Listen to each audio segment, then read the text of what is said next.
करते हैं। हे महान सर्व सामर्थ्य परमेश्वर, तू अति भय योग्य और पवित्र परमेश्वर है। तेरे जैसा और कोई नहीं है पिता। हम सारा आदर और महिमा सिर्फ आपके पवित्र नाम को देते हैं। प्रभु यीशु मसीह के पवित्र सामर्थ्य नाम से हम आपके पवित्र नाम को ऊंचा उठाकर आपको धन्य कहते हैं, आपकी महिमा और स्तुति करते हैं और आप ही के नाम को हम पवित्र करते हैं। हे पिता, हमारी स्तुति आराधना धन्यवाद और जय की बेटों को स्वीकार करें। हमारी न केवल स्तुति आराधना को स्वीकार करें प्रभु, आज इन अद्भुत गवाहियों के लिए भी हम तेरा धन्यवाद करते हैं। आप महान हैं, सर्वशक्तिमान है और इन बातों के द्वारा हम खुद प्रकट करते हैं कि आप सत्य में जीवित खुदा हैं और हम किसी अरे गहरे की इबादत नहीं करते, लेकिन उस सर्वशक्तिमान परमेश्वर की जो अब्राहम का, इसहाक का, याकूब का परमेश्वर है, जो आकाश और पृथ्वी का कर्ता है, सृजनहार है, हम उसकी जीवित आत्मा सत्य में इबादत करते हैं और वह हमारी दुआओं को सुनता है और हमारे जीवन में हमारे सामने बड़े बड़े आचार कर्मों को करता है और उनके आचार कर्मों की जो वो मनुष्य के लिए पृथ्वी पर करता है उनकी था नहीं हो सकती। हम सब बातों के लिए तेरा धन्यवाद करते हैं। हमारे इन बेटों को स्वीकार कर दशवांश अर्पण और उठाने की बेटों के तौर जिन्होंने जो कुछ भी दिया है पिता, हम उन सब के लिए 100 गुना प्रतिफल 1000 गुना बराबर चाहते हैं। हर तरह का कर्ज, मर्ज, ब्याज, बट्टा, दवाई, गोली, टेस्ट रिपोर्ट जहाँ धन बर्बाद होता है, उन सारी बातों को तेरे लोगों के जीवन से दूर हटा। परंतु हम दुआ करते हैं कि जो धन तेरे द्वारा तेरे लोगों को प्राप्त हो उसके अंदर दुख की मिलावट नहीं, परंतु प्रभु हर प्रकार की बराबर हो। हमारे दिल से दुआ है और तेरी महिमा के लिए जो न भी बो सके हैं पिता, आज उन्हें भी बीज उपलब्ध करा ताकि तेरे राज्य में बोकर एक अच्छी और महान कटनी को काटकर अपने जीवन के अंदर हर प्रकार की संपन्नता को प्राप्त कर सके और तेरी महिमा के लिए अब्राहम की आशीष और धनाढ़ की आशीषों को पाकर महिमा के धन के अनुसार आशीषित हो सके। हम दिल से तेरा धन्यवाद करते हैं। होने दे तेरे दास के ऊपर भी तेरी आत्मा का मस्सा और अभिषेक आने दे। बोलने वाला तेरा दास न परंतु तेरी आत्मा हम सब के साथ बात करे और तेरे शब्द के सुनते प्रभु हमारे जीवन के अंदर पवित्र आत्मा जो पाप के लिए हमें कायल करता है, धार्मिकता के लिए जो निरुत्तर करता है और न्याय के विषय में भी हमें बेजवाब कर देता है, वो पवित्र आत्मा आज हमारे कानों के सुनते हमारे हृदय के अंदर आए और हम पूरी तरह से मन फराकर प्रभु तेरे आने की बात जोते रहें, क्योंकि दिन बुरे हैं। हम धन्यवाद करते हैं और तेरे शब्द का हम स्वागत करते हैं प्रभु यीशु मसीह के सामर्थ्य नाम से, आमीन। एक जोरदार ताली देंगे परमेश्वर के नाम की महिमा के लिए। भाई हरीश गलानी जी का हम परमेश्वर की वेदी के ऊपर स्वागत करते हैं।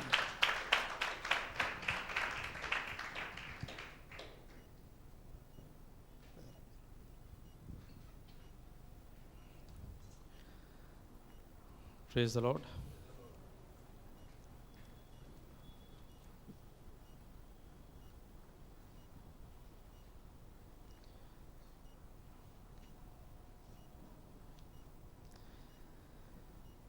हम प्रकाशित वाक्य के अंदर हैं जहाँ पर हम 15 अध्याय कंप्लीट कर चुके हैं। अगर आप पिछले सप्ताहों के अंदर क्या क्या हमने देखा है उन बातों को थोड़ा सा ध्यान से देखे हैं तो हम एक ऐसे पड़ाव में हैं जो दानियल का आखिरी सप्ताह है, 70वां सप्ताह, और जहाँ पर परमेश्वर ने मसीह विरोधी को एक 7 साल का समय दे के रखा है ताकि वह अपने अधिकार का इस्तेमाल करे। और यह जो समय है आखिरी 7 साल, यह उसको एक कारणवश दिए गए हैं ताकि यह पृथ्वी जो है वह जान सके, वह पहचान सके कि कौन मसीह है और कौन मसीह विरोधी है। हम देख रहे हैं कि यह समय बहुत भयानक समय है, क्योंकि इस समय का जो चुनाव है या जो डिज़ाइन है वो परमेश्वर ने किया है, लेकिन परमेश्वर हर एक बुरी परिस्थिति में अपने लोगों के लिए भलाई पैदा करना जानता है। कितनी भी कहें कि परेशानियां हो, कितने भी दबाव हो, लेकिन परमेश्वर, या हम इतिहास में देखें जब भी कलसिया के ऊपर ऐसी परिस्थितियां बनी कि उनको नाश करने की नौबत आई, परमेश्वर ने वहाँ से अपने लोगों को क्या किया है, नए तरीके से नई फसल को पैदा किया है। तो हम एक चीज़ को देख रहे हैं कि जहाँ पर लोगों की आंखें बंद हैं, इज़राइल की आंखें बंद हैं, अब तक इज़राइल जो है वह इस उम्मीद में है कि उनका मसीहा आने वाला है। वे मंदिर की तैयारी कर रहे हैं, लाल बछड़े को चढ़ाने के लिए वे इंतज़ार में हैं। लेकिन एक ऐसा पड़ाव जहां यीशु मसीह ने जब उसका स्वर्गरोहण हुआ, उससे पहले 40 दिन तक जब अपने चेलों के साथ था, तब उनको बहुत सारी शिक्षाएं दी, बताया कि तुम सावधान रहना। और अंतिम समयों को लेकर यीशु मसीह ने जाने से पहले भी कुछ अपने चेलों से बातें की। वचन के द्वारा पौलुस बात करता है, यूहन्ना बात करता है। हम देख रहे हैं इन समयों को हम समझने का प्रयास कर रहे हैं कि यूहन्ना शुरुआत से लेकर जो दर्शन देख रहा है, जो सुन रहा है, हम उसको समझने का प्रयास कर रहे हैं कि कौन से हम जगह पर, कौन से पड़ाव में आते हैं। हालेलुया। चलिए हम आगे बढ़ते हैं। हम 16वें अध्याय में हैं, लेकिन उससे पहले 15 अध्याय का आखिरी वचन पढ़ेंगे। और परमेश्वर की महिमा और उसकी सामर्थ के कारण मंदिर धुएं से भर गया। परमेश्वर की महिमा और सामर्थ के कारण क्या हुआ? मंदिर किससे भर गया?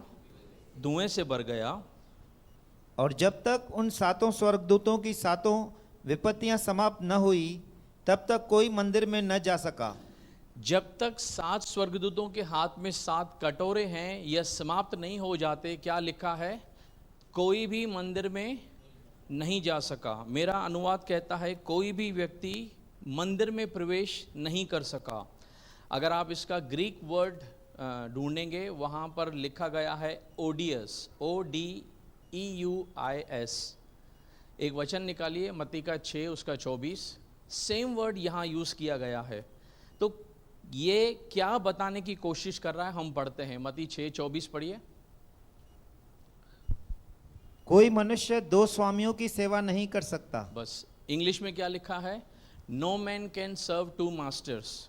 एक जगह लिखा है no one can serve the 2 master. अब यहाँ कोई मनुष्य के लिए जो वर्ड है वही वर्ड है ओडियस जो वहाँ पर यूज़ किया गया है। यानी जब तक ये 7 जो क्रोध के कटोरे समाप्त नहीं हो जाते, बाइबल बताती है, तब तक मंदिर में कोई भी व्यक्ति जो है वह प्रवेश नहीं कर सका। वापस आइए 15 का 8 वचन में।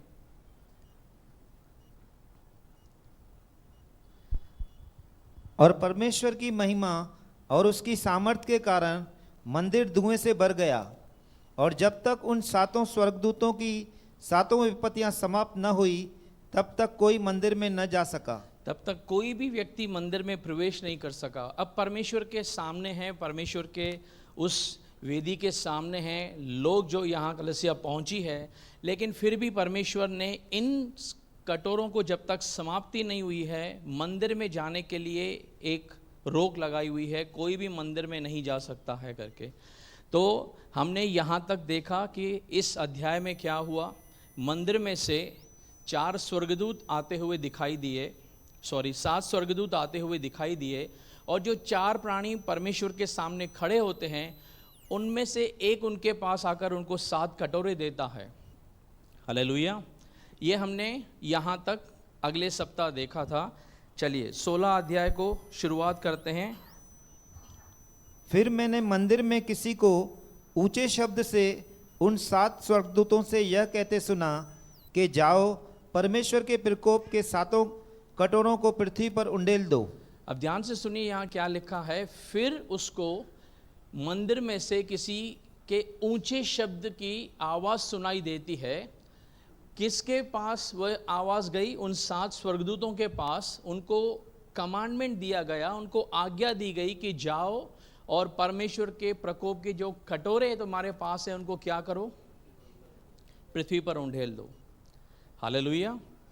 अब यहाँ तक जहाँ हम पहुँचे हैं, उससे पहले थोड़ा सा समझ लीजिए हम कौन से पड़ाव में हैं। अगर हम पृथ्वी की बात करते हैं तो हम कौन से पड़ाव में हैं, क्योंकि यूहन्ना कभी स्वर्ग का दर्शन देखता है, जब नीचे क्या हो रहा है, स्वर्ग में क्या हो रहा है, और यूहन्ना को बीच में कुछ समझाने के हिसाब से विराम दिया गया है। तो जब हम इन चीज़ों को पढ़ते हैं तब कहीं ना कहीं थोड़ा सा हमारा कंसंट्रेशन जाता है कि आखिर क्या इससे पहले हमने देखा है। एक चार्ट लगाइए, इससे पहले कि हम आगे बढ़ें, जस्ट मैं आपको ब्रीफ देना चाहता हूं कि यहां से अब तक क्या हुआ है और हम कहां पर हैं। ध्यान से देखिएगा, यहां पर थोड़ा सा आगे लीजिए, राइट में, ना ये साइड में कट रहा है, ठीक है, नो इशू, नीचे ले लीजिए, पूरा जहां से दिखाई दे। हाँ, अब एक चीज को देखिए, ये आपको नंबर दिख रहे हैं 1 2 3 4 5, दादा जूम इन कीजिए, ना वापस लीजिए, छोटा कीजिए उसको, और छोटा। ये कितने नंबर हैं ऊपर, कितने हैं, ठीक है। अब हमने देखा था कि पहले 7 मोहरें हैं, फिर उसके बाद 7 क्या हैं, तुरई हैं, फिर 7 कटोरे हैं। तो जब यीशु मसीह जब मोहरों को खोलना आरंभ करता है, अब समझिए एक क्रम को, पहले जब यीशु मसीह ने एक एक करके मोहर खोली तब पृथ्वी पर विपदा आना शुरुआत हुई। हम यहाँ देख रहे हैं कि जब पहली मोहर खुली थी तब सफ़ेद घोड़ा आया था। ध्यान दीजिएगा, यहाँ पर पहले से हम ऊपर वाले कॉलम को जस्ट मैं आपको ब्रीफ करता हूँ, फिर हम जल्दी से जाएंगे। एक सफ़ेद घोड़ा निकला, लिखा गया है वह जयघोष करता हुआ और जय पाने के लिए गया। हमने ये पढ़ा है पहले 6 अध्याय के अंदर, अच्छे से हमने इनको पढ़ा है करके। फिर दूसरा मोहर खोली गई, तब एक लाल कलर का घोड़ा आता है और उसको शांति निकालने को कहा गया कि पृथ्वी से शांति को हटा दे, और लोग एक दूसरे का वध करने लगे। ये बाइबल में लिखा है, आप पढ़ सकते हैं 6 अध्याय के अंदर। फिर तीसरी मोहर खोली गई और क्या होता है, काला घोड़ा आता है, जिसको क्या अधिकार दिया गया है कि पूरा इस विश्व में अनाज जो है वो महंगा कर दे, ताकि लोगों के पास क्या कहते हैं कि बहुत महंगाई बढ़ जाए कि आप अपनी कमाई से, यानी 1 महीने की अगर आपको मान के चलो चाहिए, तो आपको 6 महीने 12 महीने की जो कमाई है वो देना पड़ेगा। इतनी महंगाई बढ़ जाएगी उस समय के लिए, लोग खाने के लिए तरसेंगे, यह ऐसा समय है। फिर चौथी मोहर खुलती है, जहाँ पर लिखा है पेल हॉर्स, पीला घोड़ा आता है, और बाइबल बताती है कि अधलोक उसके क्या है, पीछे पीछे चल रहा है। और जैसे वह मोहर खुलती है, बाइबल बताती है उस समय पृथ्वी की 1/4 आबादी नष्ट हो जाती है। कितनी, यानी 800 करोड़ में से 1/4 कितना होता है, 200 करोड़ यहाँ तक क्या हो रहा है, नाश हो रहे हैं। ध्यान से समझिए, हमने ये पढ़ा है पहले ही। जब 5वीं मोहर खुलती है, तब यूहन्ना दर्शन में देखता है कि जो परमेश्वर के अंदर मरे हुए लोग हैं, जिन्होंने अपना प्राण दिया है करके, वे परमेश्वर से दुहाई दे रहे हैं कि तू कब तक पृथ्वी से हमारा पलटा न लेगा और कब तक तू खामोश रहेगा। तब उनको श्वेत वस्त्र दिए जाते हैं, यह बताने के लिए कि और तुम्हारे जैसे संगी दास, अब तक उनकी गिनती पूरी नहीं हुई है, वे आना बाकी हैं, इसीलिए थोड़ा विश्राम रहो। उसके बाद 6ठी मोहर खुलती है, हमने देखा भूइंडोल होता है और सूरज पे पूरा अंधकार आता है, चंद्रमा लाल हो जाता है, आकाश के तारे हिलाए जाते हैं, गिराए जाते हैं। वहाँ लिखा है हर एक पहाड़ और हर एक टापू अपनी जगह से क्या हुआ, हट गया। चीज़ों को थोड़ा समझिए, इमेजिन कीजिए ज़रा, परिस्थितियाँ कहाँ जा रही हैं। ये तो अभी 6ठी मोहर खुली है, हमने देखा। उसके बाद हमने देखा कि जब 7वीं मोहर खुली, तब आधे घंटे के लिए स्वर्ग में क्या हुआ, सन्नाटा सा छा गया। सोचिए, स्वर्ग में सन्नाटा। अगर आप पिछली सभाओं में जाएंगे, आप यहाँ पर जाके देख सकते हैं, जहाँ पर हम इस मोहर के विषय में बात कर चुके हैं कि क्यों वह सन्नाटा था। और आगे हमने देखा करके कि वहाँ पर स्वर्गदूत जो है, उसके हाथ में सोने का धूपदान है, जो परमेश्वर के लोगों की प्रार्थनाएं हैं वे चढ़ाता है उसके पास, जिसकी प्रार्थनाएं परमेश्वर के पास जाती हैं। फिर वह वापस आता है और उसी धूपदान के अंदर वेदी में से क्या करता है, आग को भरता है और आगे जाकर पृथ्वी पर उंडेल देता है। वेदी की आग को जैसे ही वह पृथ्वी पर उंडेलता है, बाइबल बताती है बड़े बड़े भूइंडोल होते हैं, गर्जनें होती हैं, बिजलियां चमकती हैं। इस चीज़ को पकड़ना, कहाँ उंडेला जा रहा है, पृथ्वी पर। जैसे ही वह उंडेलता है, बड़ी बड़ी यहाँ पर क्या है, विपदा आना शुरू होती है करके। ये हमने देखा। फर्स्ट जो कॉलम था, 7 मोहरें जब खुलती हैं तब क्या हुआ, समझे? चलिए अब आते हैं, उसके बाद हमने देखा कि जैसे ही 7 मोहर खुलती है, आगे वह 7 तुरहियों को लेकर आती है करके, कि परिस्थिति अब और आगे जा रही है। अब आगे क्या होता है? जैसे पहला स्वर्गदूत तुरही को बजाता है, देखिए यहाँ क्या होता है, खून और आग के ओले पड़ते हैं। कहाँ से? आसमान से खून और आग के क्या गिर रहे हैं? ओले गिर रहे हैं। परिस्थितियाँ ज़रा सोचिए कि बाहर परिस्थितियाँ कैसी हैं, और बाइबल बताती है करके कि 1/3 ज़मीन जो है वो जल गई, 1/3 पेड़ नष्ट हो गए और हरी घास पूरी ख़त्म हो गई। समझा? उसके बाद दूसरी तुरही फूकी जाती है, आग से जलता हुआ पहाड़ समुद्र में गिराया जाता है।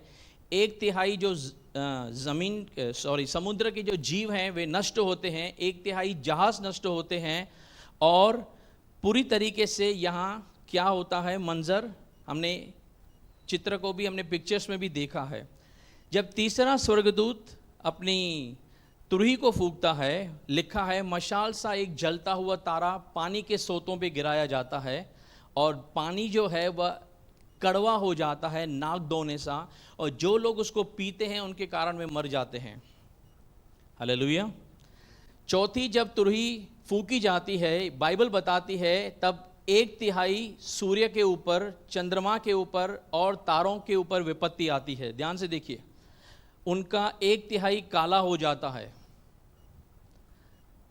उसके बाद एक आसमान में करू घूमता है इस बात की घोषणा करने के लिए कि जो बाकी 3 विपत्तियां आने वाली हैं उनके कारण जो पृथ्वी पर रहने वाले हैं उनके ऊपर हाय हाय हाय।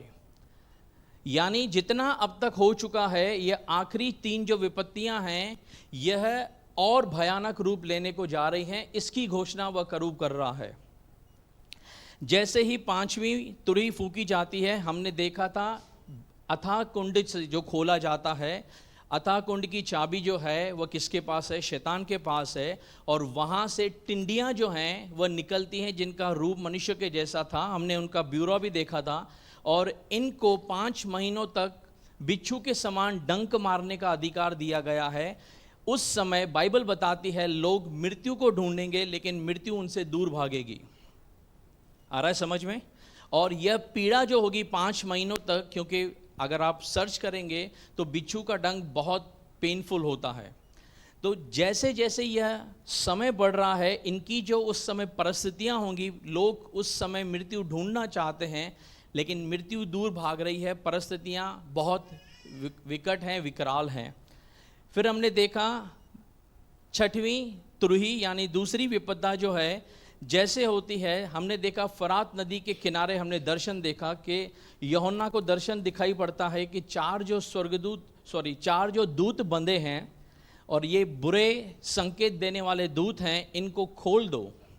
इनको रोका गया है एक समय के लिए, इनको रोका गया है एक निश्चय विपदा को ले आने के लिए। हमने देखा जैसे ही ये खोले जाते हैं, पृथ्वी की 1/3 आबादी जो है खत्म होती है। कितनी? पहले 800 करोड़ में से 1/4 गई, 600 करोड़ बचे। अब अगर आप 600 को 1/3 नापेंगे कितना होगा? 200 करोड़, और 600 डिवाइडेड बाय 3 कीजिए, कितना हुआ? 200 करोड़। यानी पहले 200 करोड़ मरे, अभी फिर से 200 करोड़ जो हैं पृथ्वी के लोग नष्ट हुए, बाकी कितने बचे? 400 करोड़। सोचिए, कोविड के टाइम में भी इतनी लोग नहीं मरे थे। आप परसेंटेज निकालिए, आपको पता चलेगा ये समय कितना भयानक है। अब आखिरी जो विपदा है, क्योंकि हाय हाय अब यह तीसरी आ रही है, और हमने देखा जैसे ही 7वीं तुरही फूकी जाती है, यूहन्ना को पहले स्वर्ग का दर्शन दिखाया जाता है, लेकिन विपदा जो है उसका कोई सामना नहीं है। अब ये जो लास्ट वाली तुरही है, ये मैंने आपको क्या बताया था, एक पैकेट के अंदर से और पैकेट निकला, और एक पैकेट के अंदर से जब यूहन्ना पढ़ता है उसे पता चलता है कि इन 7 कटोरों के बाद परमेश्वर का क्रोध शांत हो जाएगा। यानी परमेश्वर आखिरी जो न्याय है वह प्रकट कर रहा है। तो जब यूहन्ना वह आखिरी बॉक्स को खोलता है, उसे पता चलता है कि अब सामने कौन है। 7 स्वर्गदूत हैं जिनके हाथों में क्या हैं? 7 कटोरे हैं जो परमेश्वर के क्रोध से भरे पड़े हैं। आया समझ में हम कहाँ पर हैं? पहले 7 मोहरें खुल चुकी हैं, हालत आप देख रहे हैं। उसके बाद 7 तुरहियां बजी हैं। ये जो 3 हैं, टिंडियों का हमला, 1/3 का मारा जाना, और अब 7 उस कटोरों की तरफ हम बढ़ रहे हैं जो आखिरी बड़ी विपदा है। आ रहा है समझ में? यहाँ तक हमने क्या क्या देखा है। पृथ्वी की मैं बात कर रहा हूँ। यहाँ इन 3.5 सालों में, क्योंकि पहले 3.5 साल मसीह विरोधी उनके साथ वाचा बांधता है, 3.5 साल समाप्त होने के बाद वह सबको मना करता है, मंदिर में से अपनी मूर्ति स्थापित करता है, और वह कहता है कि अब मेरी आप क्या करो, आराधना करो, मुझे आप दंडवित करो।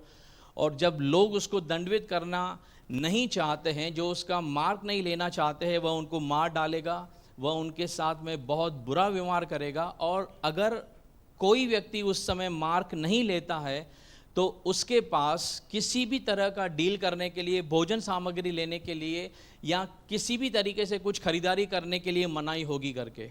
तो परिस्थितियां कैसी हैं? वहाँ पर स्वर्गदूत आवाज़ दे रहा है कि अगर कोई इसका मार्क लेगा तो वह परमेश्वर के क्रोध के मदिरा को पिएगा, और अगर कोई मार्क नहीं लेगा तो पृथ्वी पर उसे कोई चीज़ मिल नहीं सकती है। आगे कुआं, पीछे खाई। लेकिन वह भी एक तरफा आसान होता है, लेकिन यह जो मंजर होगा वह प्रैक्टिकली सहने से बहुत परे है करके। तो हम इस आखिरी विपदा के अंदर प्रवेश कर रहे हैं पढ़ने के हिसाब से कि हम कहाँ पर हैं। चलिए हम शुरुआत करते हैं 16 अध्याय। अब यहाँ पर लास्ट जो फिनाले है, फाइनल है, वह उसको दिखाया जा रहा है, जो इन सारे चीज़ों के अंदर आखिरी पड़ाव पे हम पहुँच रहे हैं। पढ़िए। फिर मैंने मंदिर में किसी को ऊंचे शब्द से उन 7 स्वर्गदूतों से यह कहते सुना कि जाओ, परमेश्वर के प्रकोप के 7 कटोरों को पृथ्वी पर उंडेल दो। सो पहले ने जाकर अपना कटोरा पृथ्वी पर उंडेल दिया, और उन मनुष्यों के जिन पर पशु की शाप थी और जो उसकी मूरत की पूजा करते थे, एक प्रकार का बुरा और दुखदाई फोड़ा निकला। अब एक चीज़ को समझिए, परमेश्वर ने पहले ही वार्न किया है कि अगर कोई यह उनका चिन्ह लेगा, उसका मार्क लेगा, तो वह परमेश्वर के क्रोध के उस जलजलाहट को पिएगा। अब एक बात को समझिए, परमेश्वर यहाँ पर 7वीं तुरही फूकी जा रही है, उसके बाद आकर इनको नहीं बता रहा है कि अब तुम मार्क नहीं लेना। इससे पहले कि मसीह विरोधी अपना सारा साम्राज्य शुरू करे, इन 3.5 सालों के शुरुआत होने से पहले यह स्वर्गदूत बार बार चिल्ला रहा है, इससे पहले कि मोहरें खोली जाएं, स्वर्गदूत चिल्ला रहा है कि अगर तुम में से कोई भी इस मसीह विरोधी का निशान अपने माथे पर या हाथ में जहाँ भी दिया जाता है, अगर इसको लेगा तो वह परमेश्वर के क्रोध को सामना करेगा। तो एक चीज़ को हम समझते हैं कि 3.5 साल जब से पहले की वह शुरुआत कर रहा है, यह मंजर पहले उनको बताया गया है, पहली मोहर खोलने से पहले। आया समझ में? क्योंकि परमेश्वर का क्रोध पहली मोहर से ही शुरू हो जाता है। तो उनके पास पड़ाव क्या है कि जिन लोगों ने उस स्वर्गदूत का संदेश नहीं सुना या सुसमाचार नहीं सुना, 2 गवाह वहाँ पर हैं, 1,44,000 यहूदी लोग हैं जो परमेश्वर का अभिप्राय बता रहे हैं लोगों को। लेकिन जिन्होंने उन बातों को नज़रअंदाज किया और मसीह विरोधी का छाप लिया, उनके सामने अब न्याय आ रहा है। क्या आ रहा है? कि जिन्होंने छाप ली थी और जो उस मूर्ति की पूजा कर रहे थे, उनको एक प्रकार का बुरा और दुखदाई क्या निकला?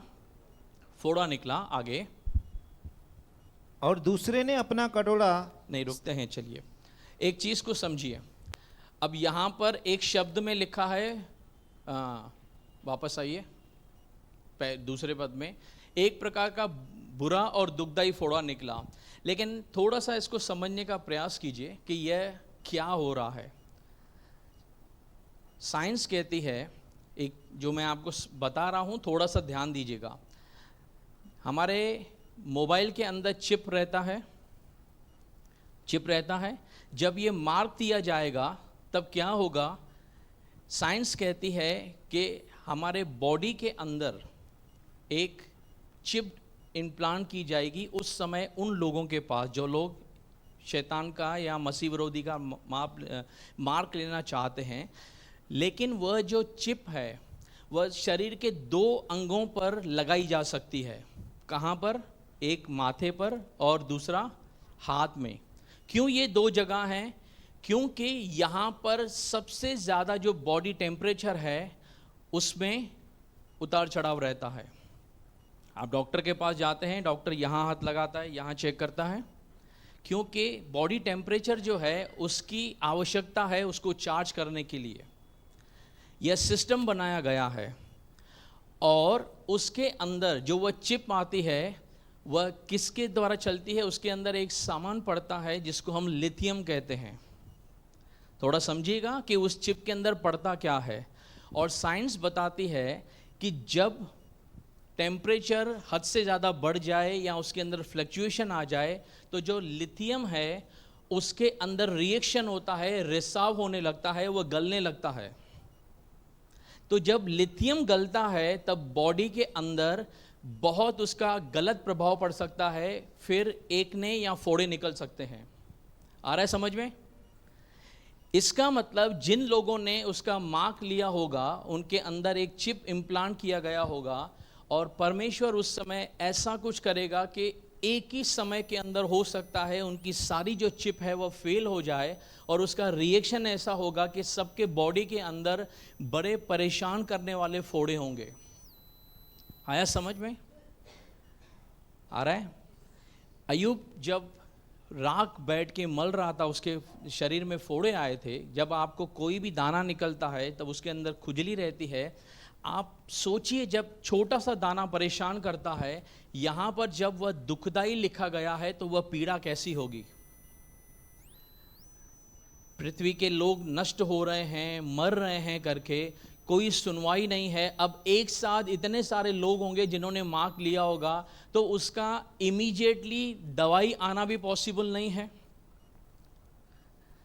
तो समझने का प्रयास कीजिए कि कितनी तकलीफ के अंदर उस समय के लोग इस चीज़ को जब रिएक्शन होगा तब उनको फील होगा करके। यहाँ पर पहली कटोरे ने जब उंडेला गया, यह हमको देखने को मिलता है कि लोग जिन्होंने मार्क लिया है वे बड़े फोड़ों के कारण परेशान हैं। आगे। और दूसरे ने अपना कटोरा समुंदर पर उंडेल दिया और वह मरे हुए का सा लहू बन गया और समुद्र में का हर एक जीवदाड़ी मर गया। एक चीज़ को समझने का प्रयास कीजिए। हमने अब तक क्या क्या देखा है? पहले जब हमने देखा था वहाँ हमने क्या देखा कि समुद्र के ऊपर विपदा आई थी, लेकिन उसका 1/3 के ऊपर आई थी। बराबर? अभी मैंने आपको यहाँ पर एक क्लिप के अंदर भी पिक्चर के अंदर भी दिखाया। 1/3 के अंदर वह तकलीफ आई थी, सारे समुद्र पे नहीं आई थी। या 1/3 जीव मर गए थे। हालेलुया। यहाँ पर क्या लिखा है कि जब उसने दूसरा कटोरा उंडेला वह समुद्र के ऊपर उंडेला गया और वह कैसा हो गया? समुद्र सारा लहू के जैसा बन गया और समुद्र का हर एक जीव जो है क्या हुआ? हर एक जीव। तो ऐसा मत समझिए कि कोई एक समुद्र के विषय में लिखा है। यह सारे पृथ्वी पे जो समुद्र हैं उनके ऊपर उंडेला गया, वह पानी वैसा हो गया और जितने जीव उस समुद्र में थे वे सबके सब क्या हो गए? सबके सब। जरा इमेजिन कीजिए आप उस समय अगर कोई लोग टीवी चालू करते हैं और उनको पता चलता है करके कि एक तरफ एक परेशानियां हैं, उनके शरीर में फोड़े हैं, बाहर से उनको पता चलता है समुद्र के अंदर कोई जंतु नहीं बचा है और जो समुद्र है वह पूरा लहू के जैसा बन गया है। समझने का प्रयास कीजिए कि परिस्थितियां कैसी हैं। आगे। और तीसरे ने अपना कटोरा नदियों और पानी के सोतों पर उंडेल दिया और वे लहू बन गए। तीसरे ने अपना कटोरा कहाँ पर? कहाँ पर? नदी की नदियों, हाँ, और सोता के सोतों, यानी जितने सारी नदियां हैं, जितने सारे सोते हैं, उनके ऊपर उंडेल दिया और वे क्या बन गए? क्या बन गए? इससे पहले भी हुआ था, लेकिन 1/3 हुआ था। अब क्या हो रहा है? सब हो रहा है। इमेजिन कीजिए, जो उस समय लोग होंगे वे पानी कहाँ से पिएंगे? क्योंकि आपको डेली काम करने के लिए, खाना बनाने के लिए या किसी भी कार्य करने के लिए, पीने के लिए पानी की ज़रूरत है, हवा की आवश्यकता है, पानी चाहिए, भोजन चाहिए। और देखिए यहाँ हो क्या रहा है। पहले तो 1/3 ऑलरेडी हो चुका है, यहाँ क्या हो रहा है? सब सोतों के ऊपर क्या आया है? लहू। तो जरा सोचिए, आपने यहाँ उस समय जो लोग होंगे उन्होंने नल चालू किया, क्या आ रहा है? कोई एक एक्वागार्ड दिखा दीजिए जो इसको फिल्टर कर सके, नहीं कर सकेगा। आप किसी एक्वागार्ड वाले को पूछ लो कि अगर मान लो मैं एक बाल्टी में ब्लड डालता हूँ, वो साफ होके पानी होके निकलेगा, वो कहेगा ये आप गंदा पानी डालो वो साफ हो जाएगा, केमिकल होगा वह निकाल देगा, लेकिन ब्लड साफ नहीं कर सकता। तो लोग क्या पिएंगे? समझिए परिस्थिति क्या है। परमेश्वर ने एक ऐसा समय, जब आप अपने परमेश्वर की आराधना करते हैं, जब हम अपने परमेश्वर की आराधना करते हैं, हम क्या कहते हैं? प्रभु तू दयालु है, तू करुणामय परमेश्वर है, तू विलंब से क्रोध करता है। लेकिन ऐसा परमेश्वर जो इतना दयालु है, इतना विलंब से क्रोध करता है, वह ऐसे परिस्थितियों को अलाउ करता है। क्योंकि जब घोषणा हुई तब क्या उसने कहा था? स्वर्गदूत ने आवाज अंदर से क्या आई थी कि परमेश्वर के जो क्रोध के कटोरे हैं जाके उनको उंडेल दो। ये किसके कटोरे हैं? ये मनुष्य के कटोरे नहीं हैं, ये परमेश्वर ने भेजे हुए कटोरे हैं। और यहाँ लिखा है करके कि उस समय सारी नदियां, सारे सोते किस में कन्वर्ट होंगे? लहू में। हालेलुया। मैं इसीलिए बार बार कहता हूं कि अगर आप प्रकाशित वाक्यों को समझेंगे, आपको पता चलेगा परमेश्वर की कतई प्लानिंग नहीं है कि वह कलीसिया यहाँ पर हो। आप समझिए इस बात को करके कि परमेश्वर अपने विश्वास करने वाले को क्या प्रतिफल देता है, क्या वह उसके साथ उसको प्रतिफल देगा जिन्होंने परमेश्वर को तज दिया है। एक ऐसा व्यक्ति, एक आपका एक अच्छा बेटा जो हर परीक्षा में अव्वल आता है, और एक ऐसा बेटा जो फेल होके आया है, क्या आप उनको दोनों को एक ही समान प्रतिफल देंगे? तो इस बात को समझिए, परमेश्वर यहाँ क्या कर रहा है। आगे चलते हैं, देखिए और क्या यहाँ से आगे परिस्थितियां बन रही हैं। और मैंने पानी के स्वर्गदूत को यह कहते सुना। हाँ, अब ध्यान से सुनिए। वह जिसने पानी के ऊपर अपना कटोरा गिराया और लहू बन गया, अब वह क्या कहता है स्वर्गदूत?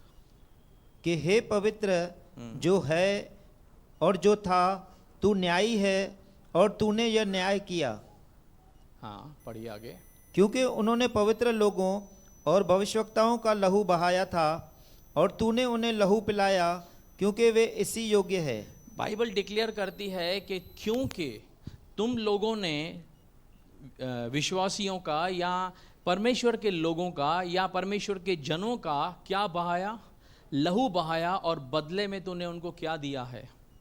लहू पिला। जब यीशु मसीह यरूशलेम के सामने खड़ा था, जाने से पहले जब क्रूस पे जा रहा था, मत्ती 23 अध्याय के आखिरी शब्दों को पढ़ेंगे, आपको पता चलेगा कि हे यरूशलेम तुझ पर हाय, मैंने बहुत सारे समय चाहा कि जैसे मुर्गी अपने पंखों तले अपने बच्चे को छुपाती है, मैं तुझे छुपाना चाहा, लेकिन तूने मेरे पास आना न चाहा। मैंने तेरे पास नबियों को भेजा, लेकिन तूने उन सबों को मार डाला। और अब मैं तुमसे कहता हूँ कि जितने नबियों का लहू बहाया गया है, उन सब का पलटा आने वाले इस पीढ़ी के ऊपर पड़ेगा। ये यीशु मसीह के शब्द हैं जो यीशु बता रहा है। वह डिक्लेयर कर रहा है इन लोगों को कि तुमने मारा है मेरे नबियों को। वह लोगों को बता रहा है तुमने मारा है। जब 5वीं मोहर खोली थी, उस समय जो वेदी के नीचे लोग थे जिन्होंने परमेश्वर के कारण प्राण दिया था, वे उसको क्या पुकार रहे थे? तू कब तक खामोश रहेगा, हमारे लहू का पलटा नहीं लेगा। तब उनको श्वेत वस्त्र दिया गया कि थोड़ा सामान रुको। अब परमेश्वर उनकी प्रार्थना को सुन रहा है, अब न्याय कर रहा है कि तुमने मेरे दासों का, मेरे पवित्र जनों का लहू बहाया है, अब तुम्हारा समय है, यही लहू तुम्हारे पास वापस आया है। हालेलुया। क्यों जानते हैं? इब्रानियों 10:30 कहता है पलटा लेना परमेश्वर का काम है और वह पलटा देगा। परमेश्वर रुका रहता है, ठहरा रहता है। मिस्र को सिमरण कीजिए, जब परमेश्वर फिरौन ने अपने लोगों को, उसके लोगों को जाने नहीं दिया, उनको सताया, उनको मारा, उनको कठोर सेवा कराई। जब वे जा रहे थे तब क्या हुआ?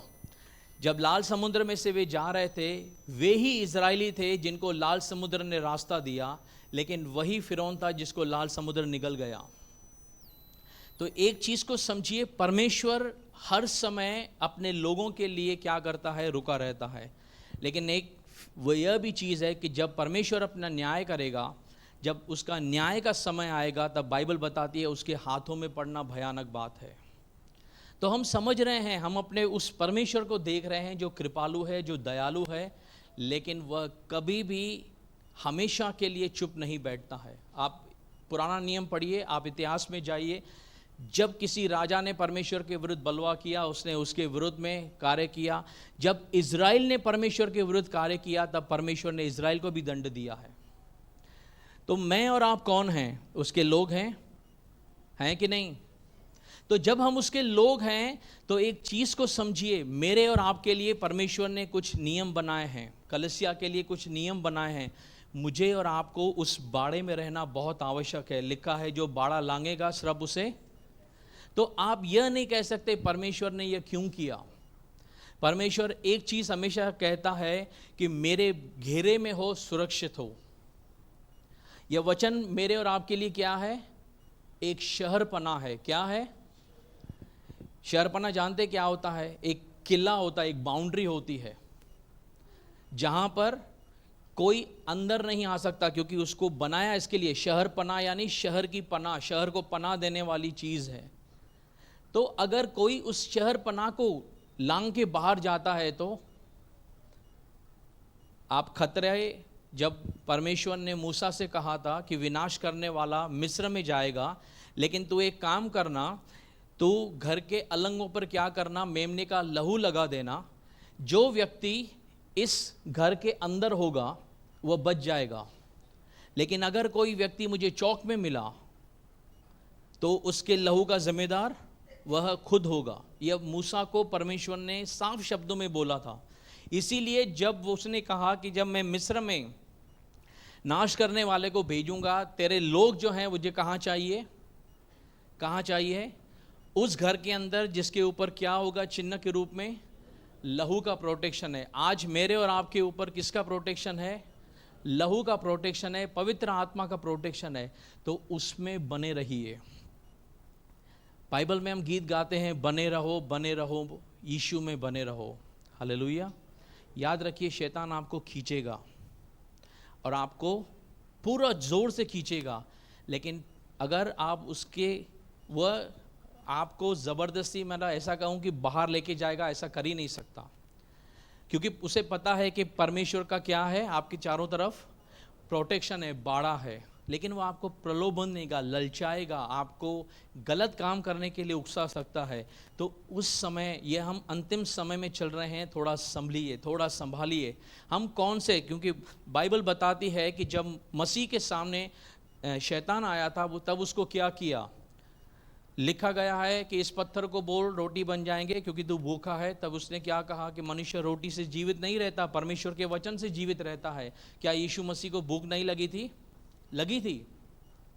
फिर वह कहता है कि मैं तुझे सारा संसार देता हूँ, मेरे सामने झुक के दंडवत कर। वह क्या कहता है? उसको क्या लालच देता है? तुझे सारा संसार चाहिए ना, मैं तुझे देता हूँ सारा संसार। लेकिन यीशु मसीह ने कहा कि परमेश्वर के अलावा मुझे किसको दंडवत नहीं करना। फिर वह उसको ऊंचे कंगूरे से कहता है कि तू यहाँ से खुद को नीचे गिरा दे, क्योंकि तेरे ही कलाम में लिखा है कि वह अपने दूतों को आज्ञा देगा। शैतान ने कुछ गलत कहा था क्या? सही कहा था ना। लेकिन यीशु मसीह ने उसकी आवाज़ को अनसुना किया, क्योंकि वह जानता था करके कि अगर मैं इसकी सुनूंगा करके, आदम ने उसकी सुनी और गिर गया था। तो यीशु मसीह ने शैतान को वचन के साथ क्या किया? 3 बार भगा दिया। तो ये वचन पढ़िए, वचन को खाइए, क्योंकि बाइबल कहती है यह वचन क्या है? जीवित है और प्रबल है। जानते हैं इस वचन के अंदर क्रिएटिव पावर है। क्या पावर है? रचना करने की ताकत है। जब परमेश्वर ने कहा लाइट हो, उजियाला हो, तब परमेश्वर ने वह क्रिएटिव पावर निकाला था। इस वचन में जो मुझे और आपके सामने दिया गया है वही क्रिएटिव पावर है। मैं कुछ दिन पहले एक चीज़ के लिए प्रार्थना कर रहा था, तब परमेश्वर ने मुझे सिमरन दिलाया करके कि क्रिएटिव पावर वह तेरे पास है। तब मैंने अधिकार के साथ उस चीज़ के लिए प्रार्थना की, और आपको मैं प्रभु के वेदी पे खड़े होकर कहता हूँ, उसके बाद मैंने उसके लिए प्रार्थना करना बंद कर दिया है, क्योंकि मैंने विश्वास कर लिया है वह मुझे मिल चुका है। सोचिए कि जब आप परमेश्वर का पावर इस्तेमाल कर रहे हैं, तब आपको फिर कभी डाउट नहीं आना चाहिए, फिर आपको यह नहीं सोचना चाहिए लगातार मैं प्रार्थना करूं, फिर आपको खड़े रहना है। यस, मिल गया है। इब्राहिम ने देखा कि मेरा जो वंश है वह कितना बढ़ चुका है, और उसने परमेश्वर का धन्यवाद दिया, जबकि उस समय उसको अपना बेटा भी नहीं था। हालेलुया। तो परिस्थिति को समझिए, परमेश्वर को समझिए, अपने उस बाड़े को समझिए। चलिए हम आगे चलते हैं। क्या हो रहा है? उसके पवित्र लोगों के लिए जिनका लहू बहाया गया था, लिखा गया है, तो उन्हें उसको लहू पिलाया। आगे, फिर मैंने वेदी से यह शब्द सुना कि हाँ, हे सर्वशक्तिमान प्रभु परमेश्वर, तेरे निर्णय ठीक और सच्चे हैं। आगे बढ़िए। और चौथे ने अपना कटोरा सूर्य पर उंडेल दिया, हाँ, और उसे मनुष्य को आग से झुलसा देने का अधिकार दिया गया। अब जैसे चौथा स्वर्गदूत अपना कटोरा उंडेलता है, लिखा गया है सूर्य पर उंडेला। किसके ऊपर? पहले भी सूर्य पे उंडेला गया था। सूर्य का 1/3 क्या हुआ था? काला और अंधियारा हुआ था, बराबर। अब जब इसको उंडेला गया, उसे मनुष्य को आग से झुलसा देने का क्या दिया गया? अधिकार दिया गया। अब एक चीज़ को समझिएगा, जो यह समय होगा, क्योंकि आप अगर अच्छे से पढ़ेंगे तो आपको पता चलेगा पृथ्वी के चारों ओर एक लेयर है, ओजोन लेयर है, जो धीरे धीरे क्या हो रहा है? गल रहा है करके। अब सूर्य का जो टेम्परेचर है ना, आप नॉर्मल देखते हैं, जब गर्मी आती है तब हमारे भारत के ही कुछ ऐसे शहर हैं जहाँ पर तापमान 48 और 50 डिग्री तक जाता है। वहाँ पर क्या होता है? पानी जो है ना वो सूखने लगता है। डॉक्टर्स कहते हैं कि अगर आपको जिंदा रहना है ऐसी परिस्थितियों में, तो आपको खाना बहुत कम खाना पड़ेगा और पानी अधिक से अधिक पीना पड़ेगा, क्योंकि आपका हाइड्रेशन लेवल, आपका बॉडी के अंदर पानी का लेवल मेंटेन रहना चाहिए, बराबर। अब सोचिए, सूर्य को तापमान 100 डिग्री कर दिया गया, क्या होगा? जब गर्मियों के अंदर लोग बाहर निकलते हैं तब टॉवेल वगैरह, स्कार्फ, कैप्स, गॉगल सब कुछ लगता है। अगर गर्मी कितनी है? 45 डिग्री, 48 डिग्री। लेकिन अगर इसका तापमान बढ़ा दिया गया, 100 डिग्री तक कर दिया गया, तो क्या हालत होगी? ज़रा इमेजिन कीजिए, क्योंकि यह लिखा गया है सूर्य के ऊपर उंडेला गया, उनको झुलसा देने का क्या दिया गया? अधिकार। यानी इससे पहले उसके पास झुलसाने का अधिकार नहीं, तो सोचिए उसका टेम्परेचर कितना बढ़ाया जाएगा। हालेलुया।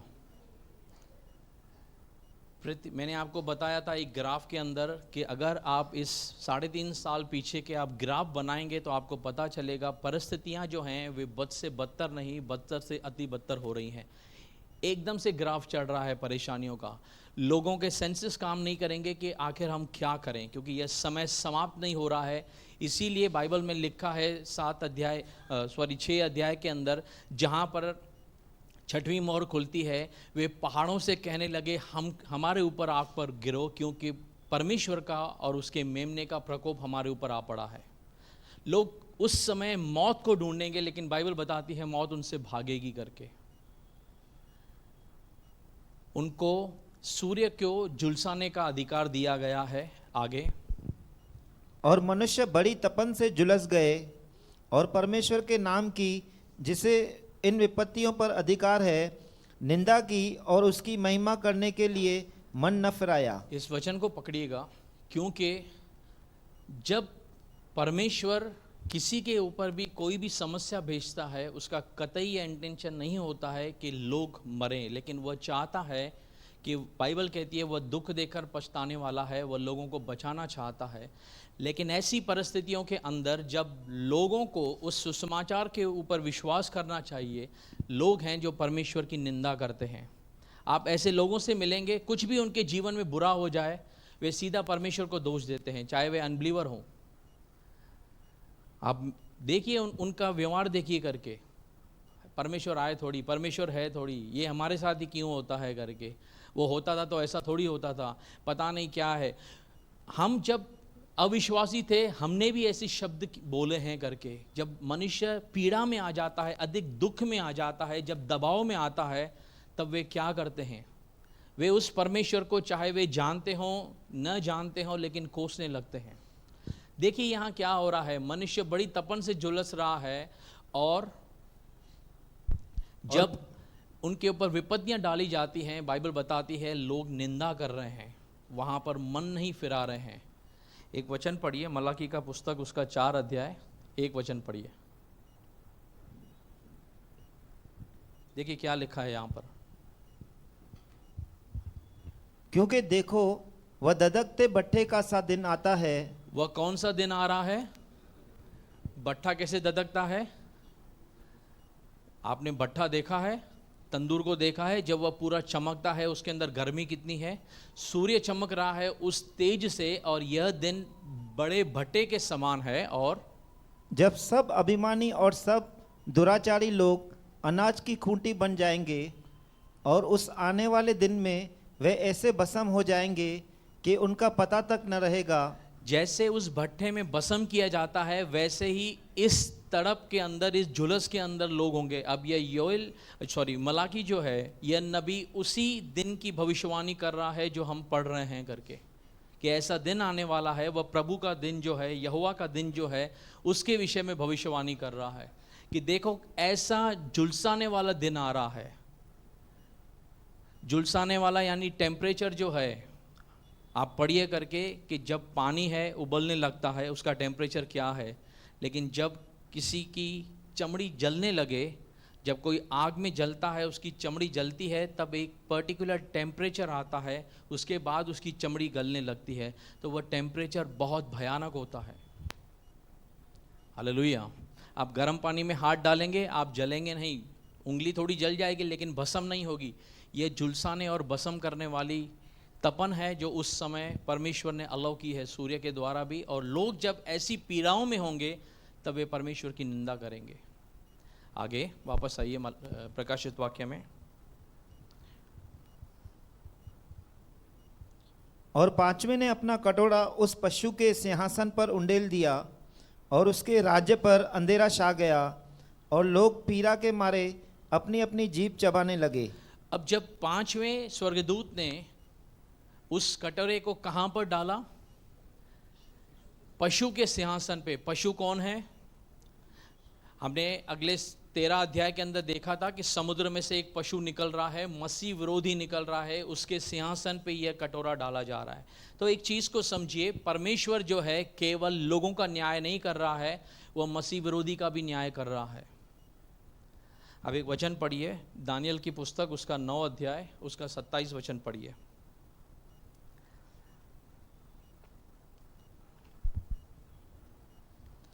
और वह प्रधान 1 सप्ताह के लिए बहुतों के संग दृढ़ वाचा बांधेगा। हाँ, परंतु आधे सप्ताह के बीतने पर वह मेल बलि और अन्न बलि को बंद करेगा। यानी मसीह विरोधी को आखिरी 7 साल दिए गए हैं, बीच का सप्ताह यानी 3.5 साल के बाद में वह सब कुछ बंद करेगा। आगे, और कंगूड़े पर उजाड़ने वाली घृणित वस्तुएं दिखाई देगी। जो मत्ती के अंदर यीशु मसीह ने भी भविष्यवाणी की कि जब तुम उस उजाड़ने वाली वस्तु को देखो यरूशलेम में खड़ी हुई, तब आगे, और निश्चय से ठनी हुई बात के समाप्त होने तक। ध्यान से सुनिए, दानियल कहता है कि निश्चय से ठनी हुई बात के समाप्त होने तक परमेश्वर का क्रोध हाँ। उजाड़ने वाले पर पड़ा रहेगा। परमेश्वर का क्रोध किस पे बना रहेगा? उजाड़ने वाले पर। अब उजाड़ने वाली वस्तु कौन है? वही जिसकी तुम मूर्ति को खड़ा हुआ देखो, मसीह विरोधी की जब तुम मूर्ति देखो। यहाँ दानियल इस बात की भविष्यवाणी करता है कि परमेश्वर का क्रोध इसके ऊपर भी आएगा। वही यूहन्ना वहाँ दर्शन देख रहा है। वापस आते हैं कि जब उसने 5वीं कटोरे को उंडेलते देखा तो उस समय जो मसीह विरोधी का जो सिंहासन है, जितना उसका साम्राज्य होगा उस समय, जितने उसके अधिकार में आता हुआ क्षेत्र होगा, एक बड़ा सा मान के चलिए यूरोप का, मिडिल ईस्ट का, और जितना इज़राइल के चारों तरफ के देश हैं, जहाँ जहाँ उसका साम्राज्य होगा, उन सबों के ऊपर परमेश्वर का जो क्रोध है उस समय आने वाला है। आगे हाँ पढ़िए, नहीं वापस पढ़िए उस पद को। और पांचवें ने अपना कटोरा हाँ। उस पशु के सिंहासन पर उंडेल दिया और उसके राज्य पर अंधेरा छा गया। उसके राज्य पर अंधेरा छा गया, यानी परमेश्वर जो है उसके पावर को कम कर रहा है। उसको उस समय जब परमेश्वर अपनी फाइनल जजमेंट दे रहा है, तब परमेश्वर इसका भी न्याय कर रहा है। आगे, और लोग पीड़ा के मारे अपनी अपनी जीभ चबाने लगे। देखिए पीड़ा इतनी होती है जब लोग जीभ चबाते हैं, तब वह बाइबल दर्शाती है कि वह समय कितना भयानक है, पीड़ा कितनी भयानक है करके। इस चीज़ को ज़रा समझने का प्रयास कीजिए। आगे, और अपनी पीड़ाओं और फोरों के कारण स्वर्ग के परमेश्वर की निंदा की और अपने अपने कामों से मन न फिराया। जब उन पीड़ा में हैं, उस समय भी जब परमेश्वर सुसमाचार बता रहा है, जब और चीज़ें हैं, अब क्योंकि इन्होंने मार्क लिया है या इनके ऊपर ये सारी परेशानियां हैं, जब ये उस समय जब परमेश्वर का क्रोध इनके ऊपर भड़क रहा है, उसके बावजूद भी ये लोग मन नहीं फिरा रहे हैं और ये क्या कर रहे हैं, परमेश्वर की निंदा किए जा रहे हैं। हालेलुया। परमेश्वर इनको अवसर दे रहा है, लेकिन यह क्या कर रहे हैं, परमेश्वर के निंदा कर रहे हैं। बाइबल हमें क्या सिखाती है पुराने नियम में, कि तू अपने परमेश्वर को छोड़ और किसकी उपासना न करना। यानी परमेश्वर, अगर आप किसी और की उपासना भी करते हैं तो इस बात को परमेश्वर हल्के में नहीं रहता है करके लिखा है। तो अपने परमेश्वर का नाम व्यर्थ में नहीं लेना ये, लेकिन उसकी निंदा कर रहे हैं। सोचिए क्या परिस्थितियां हैं और इसका क्या परिणाम होगा। हम आज की सभा में आगे देखेंगे कि ये जो कर रहे हैं उसका क्या परिणाम आने वाला है। आगे पढ़िए। और छठवें ने अपना कटोरा बड़ी नदी फुरात पर उंडेल दिया और उसका पानी सूख गया कि पूर्व दिशा के राजाओं के लिए मार्ग तैयार हो जाए। अब एक चीज़ को समझिए, फरात नदी जो है वह इराक के आसपास है। अब यह वापस उस क्षेत्र के और दर्शाया गया जहाँ पर फरात नदी के किनारे 4 दूतों को देखा गया था। लिखा गया है जब उसने छठा कटोरा उंडेला तब क्या हुआ, वह जो फरात नदी है वह क्या हो गई, सूख गई। अब ये पढ़ने में आसान है कि फरात नदी सूख गई, लेकिन फरात नदी को जब आप देखोगे तब उसकी चौड़ाई बहुत है और उसकी गहराई बहुत है। जानकार कहते हैं कि लगभग समझो कि वह 30 से 40 फीट की क्या है गहराई में है और 300 से 400 मीटर्स के वर्ग में उसका मेजरमेंट है। यानी एक बड़े से दायरे के अंदर ये फरात नदी चलती है, जिसका सूख पाना जो है वह संभव नहीं है। लेकिन उस समय परमेश्वर ने यह अलाउ किया है कि एक पर्टिकुलर जो पूर्व के राजा है वह वहाँ से आए। अब यह क्यों दिया गया है, क्योंकि एक चीज़ को समझिए, जहाँ पर मसीह विरोधी है वह उसका वहाँ पर साम्राज्य है और पूर्व दिशा से उसको सपोर्ट करने के लिए लोग आ रहे हैं कि हम क्या करें, मसीह विरोधी के साथ जाएं, क्योंकि यह पावरफुल एक व्यक्ति है और सारे दुनिया पर इसका पावर चल रहा है। इसीलिए जो बड़े बड़े लोग हैं ये इसको क्या कर रहे हैं, इसको मिलने को आ रहे हैं, इसको अपना पक्ष, इसको अपना सपोर्ट देने को आ रहे हैं। हालेलुया। क्योंकि आप देखते हैं अब बीजेपी गवर्नमेंट सपोर्ट में है, तो जहाँ पर पॉलिटिशियन अपना फ़ायदा देखेंगे वे उस ओर भागते हैं। फिर कुछ सालों के बाद मान लीजिए कांग्रेस आती है, तो जो बीजेपी वाले हैं वे कहाँ दौड़ेंगे, क्योंकि जो सत्ता में है वही काम में आएगा। तो इस समय कौन सत्ता में है, मसीह विरोधी, तो उसके लिए जगह तैयार करने के लिए ये आ रहे हैं। आगे पढ़िए। आगे, और मैंने उस अजगर के मुंह से और उस पशु के मुंह से और उस झूठे भविष्यवक्ता के मुंह से 3 अशुद्ध आत्माओं को मेंढकों के रूप में निकलते देखा। अब एक ध्यान से चीज़ को सुनिए। अजगर कौन है, शैतान को दर्शाया गया है अजगर, और उस पशु यानी मसीह विरोधी को दर्शाया गया है, और झूठा भविष्यवक्ता के मुंह से 3 अशुद्ध आत्माओं को मेढक के रूप में से निकलते हुए देखा।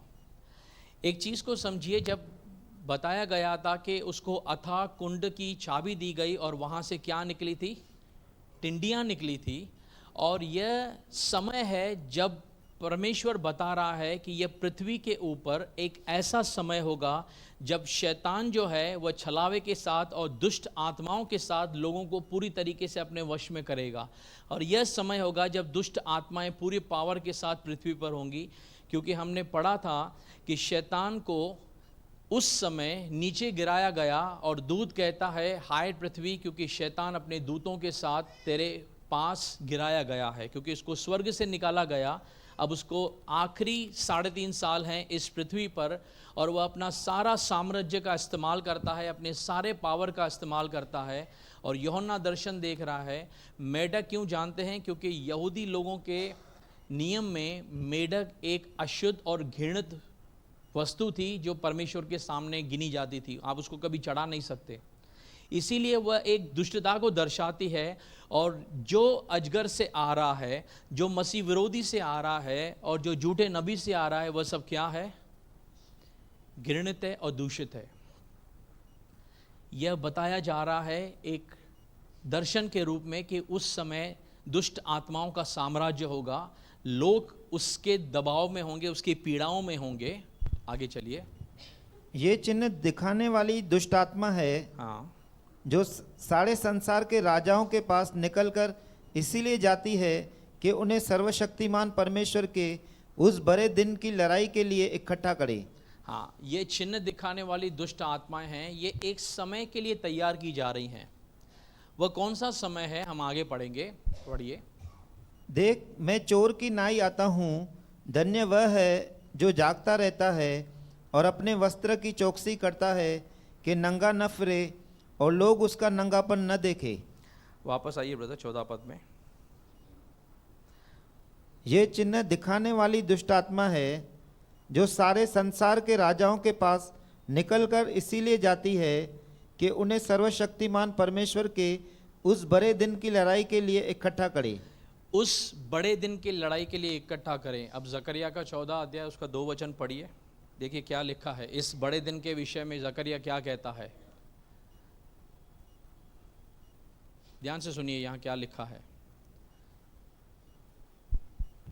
क्योंकि मैं सब जातियों को यरूशलेम से लड़ने के लिए इकट्ठा करूंगा।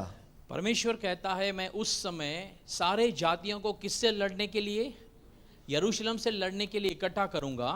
और वह नगर ले लिया नगर और घर लूटे जाएंगे, वह नगर ले लिया जाएगा, घर लूटे जाएंगे, और स्त्रियां भ्रष्ट की जाएगी। हाँ, नगर के आधे लोग बंधुआई में जाएंगे, परंतु प्रजा के शेष लोग नगरी में रहने पाएंगे। अब ये यरूशलेम के लिए भविष्यवाणी है कि मैं उस समय यरूशलेम के विरुद्ध में जातियों को उबारूंगा। वापस आइए, यहाँ क्या लिखा गया है कि ये दुष्ट आत्माएं चिन्ह दिखाने वाली हैं, जो सारे संसार के राजाओं के पास इसीलिए जाती हैं ताकि उनको सर्वशक्तिमान परमेश्वर के उस बड़े दिन की लड़ाई के लिए इकट्ठा करें। अब ये यरूशलेम के विरुद्ध में आ रहे हैं और उसको पंक्ति बांधने के लिए आ रहे हैं। आगे जकरिया कहता है कि जैसे यीशु मसीह आएगा, वह जैतून पहाड़ पर अपना पैर रखेगा, जैतून पहाड़ 2 हिस्सों में फट जाएगा, और उस समय क्या होगा? एक युद्ध होगा करके। और यशाया का 11 अध्याय 4 वचन कहता है कि यीशु मसीह अपने आगमन के तेज से ही मसीह विरोधी को भस्म कर देगा। समझ रहे हैं? थोड़ा कठिन है लेकिन समझने का प्रयास कीजिए। 60 सालों तक मसीह विरोधी लोगों को भरमाता आया, लोगों को मारता आया, दबाव में बनाता आया। अब वह अपने लोगों को इकट्ठा कर रहा है। उसे पता है कि यीशु आने वाला है और मुझे उससे लड़ना है, लेकिन बाइबल बताती है कि यीशु मसीह को उससे लड़ने की आवश्यकता ही नहीं है करके, क्योंकि वह जैसे आएगा अपने आगमन के तेज से उसको भस्म करेगा। हालेलुया। यह पूरी तैयारी कर रहा है, यह लोगों को इकट्ठा कर रहा है कि मुझे उसके साथ लड़ना है। वह यरूशलेम के अंदर गतिविधियां बढ़ रही हैं उस समय के लिए। अब मेरे पास बहुत सारे कनेक्टिंग वचन हैं, लेकिन मैं नहीं जाना चाहता क्योंकि समय बहुत तेज़ी से आगे जा रहा है। तो हम थोड़ा थोड़ा करके आगे बढ़ते हैं कि इस समय क्या हो रहा है आगे। देख, मैं चोर की नाई आता हूँ, धन्य वह है जो जागता रहता है और अपने वस्त्र की चौकसी करता है कि नंगा न फिरे और लोग उसका नंगापन न देखे। अब इस बीच में जब यूहन्ना को ये दर्शन के रूप में बताया जा रहा है। यीशु मसीह इस समय के, यानी जब से यूहन्ना को दर्शन दिया, जब से यह 7 साल का समय शुरू होगा, मत्ती के अंदर जो उसने कहा था, जो कुछ उसने दर्शन के रूप में सब जगह लिखा है, पौलुस को बताया। जैसे पहला थिस्सलुनीकियों उसका 5 अध्याय उसके 2 वचन में लिखा गया है कि उसका दिन चोर के समान आता है। तो इस चीज़ को समझिए, यीशु मसीह बताना चाहता है कि यह सारे दुनिया के लोगों पर कैसे आएगा, अचानक से आएगा। लेकिन जो जागृत है, यीशु मसीह ने कहा कि तुम जो है वह जागते रहो और प्रार्थना करते रहो ताकि तुम क्या हो, परीक्षा में न गिरो। जो जागृत रहेगा, जो चौकस रहेगा, उसके ऊपर यह दिन कभी चोर के समान नहीं आएगा। क्यों जानते हैं? क्योंकि जब आप इस समय गतिविधियां देख रहे हैं चारों तरफ संसार के, तब यीशु मसीह के आने के संकेत बढ़ते जा रहे हैं। तो अगर आपका ध्यान है करके वचन के और परमेश्वर के इन सारी बातों को, मैंने आपको बताया था डॉट डॉट्स हम कनेक्ट करेंगे, अगर आप सब चीज़ों को कनेक्ट कर पा रहे हैं तो आपको एक संकेत मिलेगा कि वह आ रहा है। और अगर आप संसार में मस्त हैं, आप कलीसिया तो आ रहे हैं, आप बैठे तो हैं, आप वचन तो पढ़ते हैं, लेकिन आप अपने लाइफ के अंदर मस्त हैं, आपको पता नहीं है, ठीक है, आप कभी प्रार्थना किए, कभी वचन पढ़े, कभी नहीं पढ़े, और आप प्रभु को अपना उद्धारकर्ता भी मानते हैं। यहाँ ऐसे लोग हैं जो बैकस्लाइड हो गए हैं, जिनको इस समय यहाँ ठंडे पड़ चुके हैं। परमेश्वर उनको एक चेतावनी देता है कि देख, मैं चोर के समान आ रहा हूँ, और अगर तू जागृत है तो धन्य है। तो एक ही कंडीशन है यीशु मसीह को समझने का, वह है क्या होना, जागृत रहना। उन 10 कुंवारियों को समझिए, 5 के पास पर्याप्त मात्रा में तेल था, लेकिन 5 के पास पर्याप्त मात्रा में तेल नहीं था। तो इस चीज को समझिए, जागृतता का मतलब क्या होता है, उसके इंतजार में रहना। अगर आपको समझना है ना कि यीशु मसीह क्यों यह वचन लिखता है कि जागृत रहना, आप गूगल पे जाइए और सर्च कीजिए जूइश वेडिंग को, कि कैसे यहूदी प्रथा में शादी होती थी और क्यों एक दुल्हन को जिसकी शादी लगी हुई थी दूल्हे के साथ, उसको हर समय तैयार रहना पड़ता था, क्योंकि उसको पता नहीं था उसका दूल्हा कौन से दिन आएगा। वह कल भी आ सकता है, 1 साल बाद भी आ सकता है, लेकिन उसको डेली इस उम्मीद में जीना था कि मेरा दूल्हा आएगा और मैं उसके साथ जाने वाली हूं। हालेलुया, हम उसकी दुल्हन हैं। अपने पिता के घर जब दुल्हन होती थी, वह इंतज़ार करती थी अपने दूल्हे के आने का। मुझे और आपको इंतज़ार होना चाहिए, मेरा यीशु आ रहा है। तो यह संसार जो है, ये जहाँ पर हम रह रहे हैं, हमें यहाँ नहीं रहना, हमें जाना है यीशु के साथ। तो उसके आने के ऊपर टकटकी लगाए रखिए कि वह आ रहा है, क्योंकि जब वह आएगा करके, वह अचानक से आएगा करके। और अगर आप इस समय बाहर क्या हो रहा है ध्यान से चीज़ों को समझेंगे, तो आपको संकेत मिलेंगे करके दूल्हा आ रहा है। तो उन संकेतों को पकड़िए करके, लापरवाह या नज़रअंदाजी नहीं कीजिए करके कि संसार में क्या हो रहा है। और क्योंकि बाइबल कहती है उस समय बहुत सारे लोग कहेंगे कि जब से पृथ्वी बनी उसके आने का संकेत कहाँ है, उसके आने की प्रतिज्ञा कहाँ है। ऐसे कर करके वे अपने विश्वास से भटक जाएंगे। लेकिन वह आ रहा है, और लोग कहते हैं उसके आने में देरी हो सकती है। नहीं, वह परफेक्ट समय पे आएगा। यह हमको लगता है वह देरी कर रहा है, लेकिन वह रुका है तो एक प्लान के वजह से रुका है। वह आ रहा है, और तैयारी कीजिए करके अपना निगाहें वचन की ओर और पवित्र आत्मा के साथ संबंध बनाइए। मैं आपको एक चीज़ गारंटी देता हूँ, आपको कोई मनुष्य, कोई पासवान बचा नहीं सकता सिवाय परमेश्वर और पवित्र आत्मा के। तो एक चीज़ को समझिए, जब मेरा पवित्र आत्मा के साथ संबंध स्थापित हो जाएगा, मजबूत होगा ना, तो मुझे कोई गिरा नहीं सकता, कोई हिला नहीं सकता। तो किसके साथ हमें बैठना है, संगति किसके साथ करनी है, वचन के साथ। प्रार्थना की करनी है तो किसके लिए करनी है, पहले अपने लिए कि मुझे तैयारी करनी है, फिर लोगों के लिए कि परमेश्वर इनकी आंखें खुलने पाए, इनकी तैयारी पूरी होनी पाए। हालेलुया। संकेत को समझना आरंभ कीजिए। चलिए आगे चलते हैं।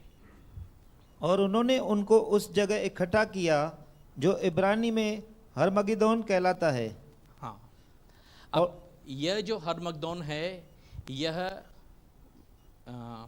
जो वर्ड है हर मिगदोन, यानी हर यानी पहाड़, मिगदोन यानी गिदोन का जो है, मिगदोन का पहाड़ है।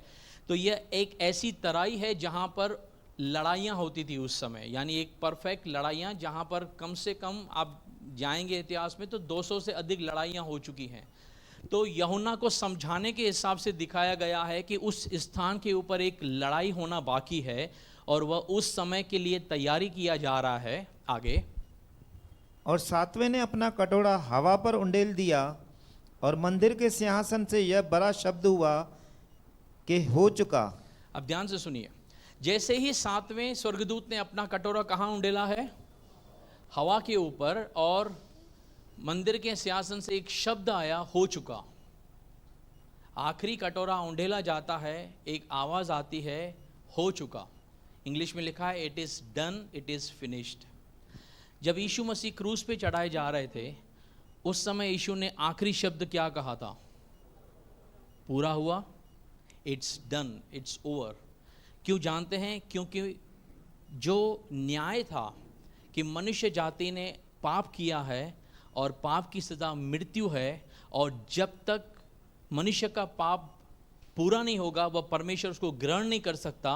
तो यीशु मसीह मानव जाति को एक संदेश दे रहा था कि मैं तुम्हारा न्याय अपने ऊपर ले रहा हूँ, और इस समय वह जो न्याय जो तुमको दोषी ठहराता है, अब उसका दोष लगाना पूरा हुआ, अब से तुम धर्मी हो।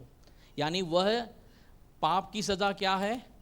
मृत्यु है। तो यीशु मसीह कह रहा है कि मैं मरा और पाप क्या हुआ? हार गया, समाप्त हुआ। यानी उसकी जो सज़ा थी जो मनुष्य जाति पे थी वह क्या हुई? पूरी हुई। यानी एक न्याय को उसने वहाँ पर दर्शाया, इट इज़ फिनिश। और अब यहाँ पर घोषणा हो रही है कि जो परमेश्वर इस समय न्याय कर रहा है वह क्या कर रहा है? पूरा हो रहा है। समझने का प्रयास कीजिए कि परमेश्वर क्यों ये शब्द उसी पैटर्न में वापस लिख रहा है, क्योंकि एक न्याय वह कर रहा है उस समय के लोगों का, और वह बता रहा है यह पूरा हुआ। आगे, फिर बिजलियां और शब्द और गर्जन हुए, और एक ऐसा बड़ा बुंडोल हुआ कि जब से मनुष्य की उत्पत्ति पृथ्वी पर हुई तब से ऐसा बड़ा बुंडोल कभी न हुआ था। अब एक चीज़ को समझिएगा, यह वचन जो हमने पढ़ा ना, यह अपने आप में एक गहरा वचन है कि जब बिजलियां हुई, शब्द हुए, गर्जन हुए, लेकिन एक ऐसा बड़ा बुंडोल हुआ जो जब से मनुष्य की उत्पत्ति हुई है पृथ्वी पर तब से अब तक नहीं हुआ। कहिए पड़ोसी से, अब तक नहीं हुआ। और एक चीज़ ध्यान दीजिएगा, जितना बड़ा आपको याद आता है पृथ्वी के ऊपर जो बुंडल हुआ है, जब यह बड़े से बड़ा बुंडल हुआ है, सुनामियाँ आई हैं, बड़ी बड़ी बिल्डिंगें गिरी हैं, लेकिन उसका जो रेक्टर स्केल पे अमूमन आंका जाता है 8 साढ़े 8 का भी अगर उसका क्या कहते हैं कि अगर उसका प्रभाव है तो ये घातक साबित होता है। 8 साढ़े 8 से ऊपर अगर अर्थक्विक है, बुंडोल है, तो वह पृथ्वी को तबाह करता है। लेकिन बाइबल बताती है एक ऐसा बुंडोल जो अब तक नहीं आया। कल्पना कर सकते हैं? नूह ने सोचा था कभी बारिश आएगी तो कैसी बारिश होगी कि पहाड़ तक डूब जाएंगे, क्योंकि बारिश कभी किसी ने देखी नहीं थी। तो ऐसा बुंडोल होना बाकी है जो सारे पृथ्वी को हिला के रख देगा। सोचिए क्या हो सकता है। कोई बिल्डिंग डिज़ाइन नहीं हुई उसके सामने कि वह टिक सके। अगर वह बुंडोल हुआ, बड़े से बड़ी 100 माले की 80 माले की बिल्डिंग धराशायी हो जाएगी। सुनामी कितनी आएगी, कितने सारे टापू जो हैं, लिखा है ना, वो अपने जगह पर नहीं रहे, आगे पढ़ेंगे आप यहाँ पर। तो इमेजिन कीजिए परिस्थितियाँ बताना। एक शब्द लिखा है कि ऐसा बुंडोल अभी तक नहीं आया, लेकिन समझने का प्रयास कीजिए कि बाइबल अगर बता रही है तो उसका प्रभाव कितना हो सकता है। आगे, और उस भरे नगर के 3 टुकड़े हो गए और जाति जाति के नगर गिर पड़े। हाँ। और बड़ा बाबुल का सिमरन परमेश्वर के यहाँ हुआ कि वह अपने क्रोध की जलजलाहट की मदिरा उसे पिलाए। अब यहाँ लिखा है उस बड़े नगर के 3 टुकड़े हुए। कौन से नगर के? बड़े नगर के। अगर आप इसी का 11 अध्याय का 8 वचन पढ़ेंगे आपको पता चलेगा कि यह बड़ा नगर कौन है। यरूशलेम के लिए लिखा गया है कि यह बड़ा नगर यरूशलेम है। लिखा गया है उसके 3 टुकड़े हुए, जाति जाति के नगर गिर पड़े, बड़ा बुंडोल हुआ। क्योंकि जब वह बुंडोल हो रहा है, परिस्थितियां ऐसे हो रही हैं कि वह अपने क्रोध की जलजलाहट उसको पिलाए। परमेश्वर हर एक चीज़ का जो इज़राइल ने भी किया है उससे न्याय दे रहा है करके, क्योंकि जकरिया कहता है उसके क्रोध के द्वारा 2/3 जो इजरायली है वे मारे जाएंगे, 1/3 बचेंगे। कितने? मान लीजिए अगर 1 लाख इजरायली हैं तो 65,000 मारे जाएंगे, 66,000 मारे जाएंगे, 34,000 बचाए जाएंगे। ये परमेश्वर ने जकरिया के द्वारा डिक्लेरेशन दिया है। आगे पढ़िए। और हर एक टापू अपनी जगह से टल गया। हर एक और टापू कहाँ से टल गया? सोचिए, हर एक टापू अपनी जगह से वहां से हटाया गया। आगे। और पहाड़ों का पता न लगा। किसका पता न लगा? क्या पहाड़ कोई ऐसी छोटी चीज़ है जिसको आप उठा के कहीं भी शिफ्ट कर सकते हैं? तो अगर पहाड़ को हिलाना है तो परिस्थितियां कैसी होंगी? सोचिए। आ रहा है समझ में? वो भूइंडोल कितना बड़ा होगा कि पहाड़ का नामो निशान खत्म हो जाए। तो ऐसी परिस्थिति में मनुष्य कैसे जी सकता है? क्या उस समय प्रभाव होगा करके?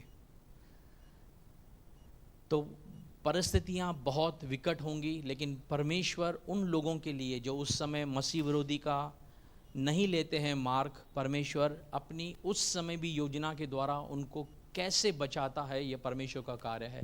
क्योंकि बाइबल बताती है कि यह सब जो है परमेश्वर का क्रोध उनके लिए है जो उस समय उसका मार्ग लेते हैं करके, जो पीड़ाओं में तड़पते हैं, जो भूख में हैं, प्यासे हैं, जो रो रहे हैं करके कि हमें कोई खाना नहीं दे रहा है और हमारे पीछे मसीह विरोधी पड़ा है, उसके बावजूद भी वे उस विश्वास करते हैं उस सुसमाचार पर जो आकाश में सुनाया जा रहा है।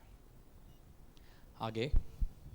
और आकाश से मनुष्यों पर मन मन भर के बड़े ओले गिरे, और इसीलिए कि यह विपत्ति बहुत ही भारी थी, लोगों ने ओलों की विपत्ति के कारण परमेश्वर की निंदा की। यह आखिरी वचन है इस अध्याय का, लेकिन इसको समझिए कि आकाश से मनुष्य पर क्या बढ़े? मन मन भर के बड़े ओले गिरे। अब मन कितना होता है जानते हैं? इंग्लिश में लिखा है अ टैलेंट, यानी करीबन 45 किलो। कितना? उठाने में कितना होता है 45 किलो? शायद हम में से काफ़ी लोग उठा भी नहीं पाएंगे अकेले। अब एक चीज़ को समझिए, आप किसी टेरेस पे जाना, छोटा सा पत्थर लेना, 50 ग्राम का हो सकता है, उसको आप नीचे फेंकना। जब वह नीचे आएगा, साइंस कहती है उसका वेट जो है ना ग्रेविटी के साथ बनकर बढ़ जाता है और उसका इम्पैक्ट जो है वह ज़्यादा बढ़ता है, वह गोली के समान आपके ऊपर, शरीर के ऊपर पड़ेगा। अब आसमान से 45 किलो के क्या आ रहे हैं? ओले पड़ रहे हैं। कितने? 45 किलो के ओले आसमान से बरस रहे हैं। तो जब आसमान से नीचे आएंगे तो उनकी रफ्तार बढ़ जाएगी ना, बारिश के समान रफ्तार बढ़ेगी।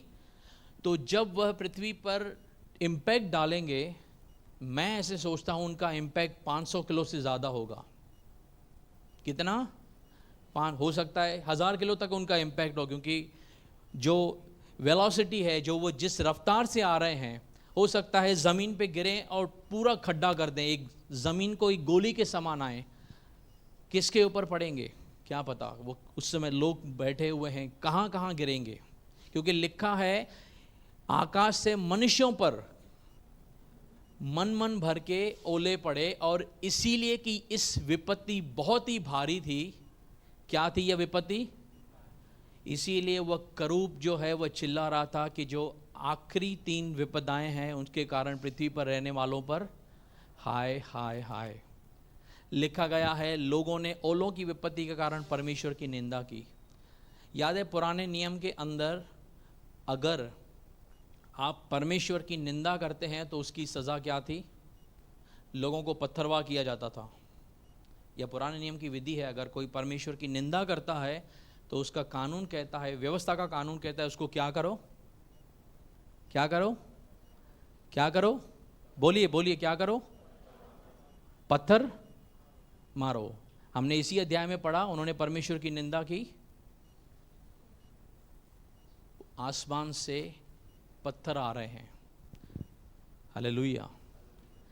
एक चीज़ को समझिए, परमेश्वर कभी भी किसी व्यक्ति को यह अधिकार नहीं देता कि वह उसकी गरिमा को नुकसान पहुंचाए।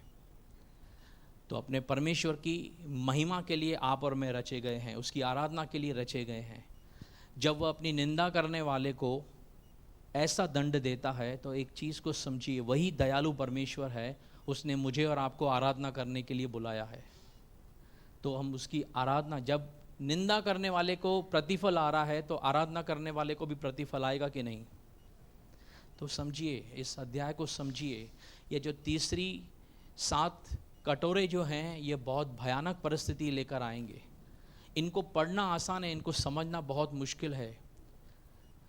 बहुत सारे वचन थे, लेकिन क्योंकि समय बहुत हो चला है, इसके लिए समझाना छोटी छोटी बातों को मुश्किल पड़ जाता है। लेकिन पढ़िए बाइबल, आप वापस घर पे जाते हैं, जो आज अध्याय हमने पढ़ा है उसको पढ़िए। पवित्र आत्मा आपको लीड करेगा अलग तरीक़ों से। आप ढूंढिए उन शब्दों को, कहाँ कहाँ से कौन सा वचन जुड़ा हुआ है। आपको समझ में आएगा कि यूहन्ना को जो दिख रहा था, जो सुन रहा था, वो मंजर कितना भयानक था। हालेलुया।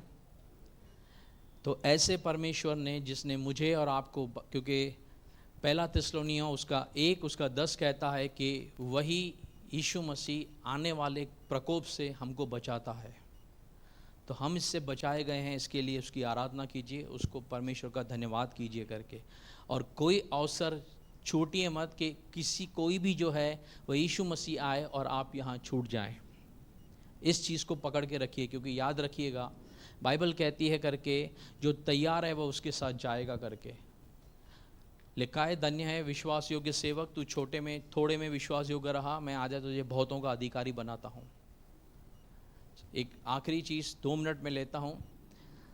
अगर आप क्रिकेट देखते हैं तो आप समझ पाएंगे, वरना अब 2 दिन पहले इंडिया और इंग्लैंड का मैच था और इंडिया मैच जीत गया। मैं हाईलाइट देख रहा था तो मुझे परमेश्वर ने एक दर्शन के द्वारा बातें की। उसके अंदर एक आखिरी व्यक्ति था, वो इंजर्ड था, उसका हाथ में लगा हुआ था। वो ऐसे उसको मार पड़ी थी और 9 विकेट गिर गए। अब उसको या तो डिक्लेयर करना है कि हम हार गए, या तो उसको आना है।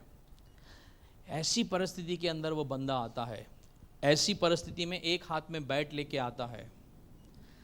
एक चीज़ को समझिए, वो मैच भले हार गया, लेकिन वह आखिरी दम तक लड़ने को तैयार था। और वह जब दौड़ रहा था उसको बहुत तकलीफ हो रही थी, उसको बहुत पेन हो रहा था, लेकिन वह अपने देश के लिए, अपने नेशन के लिए लड़ रहा था। किसके लिए?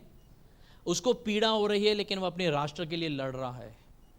तो एक चीज़ को समझिए, हमारा राष्ट्र स्वर्ग है। आप कितने भी पीड़ा में हो, आपको परमेश्वर के लिए खड़ा रहना पड़ेगा करके। तो परमेश्वर आपको चाहता है कैसे उकाबों के समान लेके जाने के लिए। तो परमेश्वर के पीछे चलिए करके, और जितना होगा, क्योंकि अगर दर्द ज़्यादा है तो उसका प्रतिफल भी ज़्यादा होगा। आमीन। चलिए हम प्रार्थना करते हैं। प्यारे परमेश्वर, हम आपके नाम को ऊंचा उठाते हैं, हम तेरा धन्यवाद देते हैं प्रभु जी। हमने देखा कि तूने उन सारे लोगों को जो पिता परमेश्वर इस समय शैतान का मार्ग लेते हैं या परेशान उस समय हैं पिता परमेश्वर, क्योंकि उन्होंने पिता तेरे सुसमाचार को नहीं माना है, उनकी क्या हालत है परमेश्वर।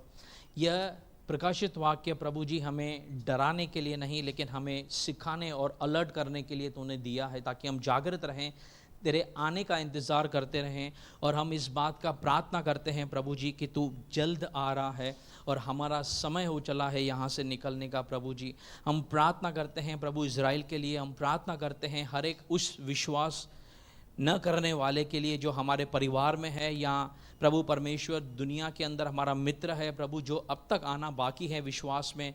हम उनके पास वरदान को भेजने के लिए प्रार्थना करते हैं, ताकि आपका अनुग्रह उनके ऊपर बना रहे पिता परमेश्वर। हम दुआ प्रार्थना करते हैं प्रभु, अधिक से अधिक लोग मन फिराएं पिता परमेश्वर, ताकि प्रभु जब तू आए तब उनका भी हमारे साथ में प्रभु यहाँ से निकास होने पाए। हम आपसे प्रार्थना करते हैं परमेश्वर। और परमेश्वर हम दुआ करते हैं तेरा अनुग्रह, तेरी शांति हर एक के ऊपर राज्य करे परमेश्वर। तो अपने लोगों को संभालता है, पवित्र आत्मा के द्वारा हमारा नेतृत्व कर, हमारी यही आपसे प्रार्थना है।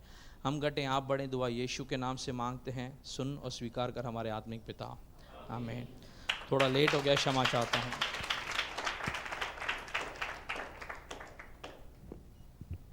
हालेलुया।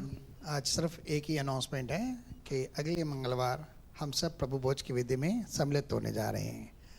नेक्स्ट मंगलवार यानी आज कौन सी तारीख है? 5, 5 + 7 12 मंगलवार अगस्त हम प्रभु भोज की विधि में सम्मिलित होंगे। 2 मिनट के लिए हम आंखें बंद करेंगे।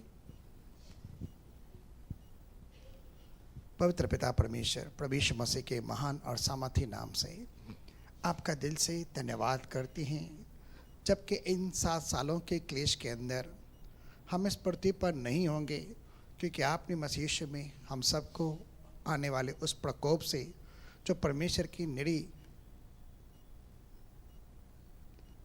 मदिरा है, जो प्रकोप का कटोरा है, आपने हमें बचाया है।